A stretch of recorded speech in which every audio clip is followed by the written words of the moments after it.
Hello guys, আজ তোমাদের কাছে চলে এসেছি একটা নতুন মাছ ধরার ভিডিও নিয়ে।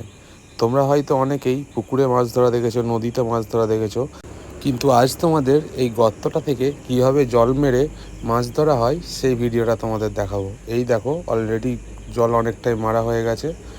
প্রায় 5-6 ঘন্টা মোটর চলার পর এই রকম মাছগুলি সব ভেসে উঠেছে। তোমরা দেখতেই পাচ্ছ, সবাই মাছগুলি ধরছে। দেখো কত বড় বড় মাছ। দেখো এই কাকাটা কীভাবে মাছটা ধরলো। আর এটা হচ্ছে শোল মাছ, কত বড় শোল। আর এটা হলো প্রায় 1 কেজি সাইজের দেশি শোল মাছ। এখানে যত মাছ তোমরা দেখছো প্রত্যেকটা মাছই দেশি মাছ। আর এই দেখো শোল মাছটা ঢোকানো হচ্ছে, কতগুলো শোল মাছ পড়েছে।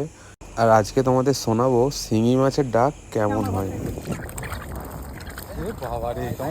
তোমরা শুনতেই পেলে শিঙি মাছগুলো কেমনভাবে ডাকছে। আর এই অবস্থায় ওরা যদি কাউকে বিঁধতে পারে তো তার অবস্থা তো খারাপ করে দেবে, খুব জ্বর পর্যন্ত চলে আসতে পারে। আর বলতে বলতে আরও এক বালতি মাছ উপরে উঠে এলো। আর তোমাদের দেখাই এর মধ্যে কী কী মাছ আছে।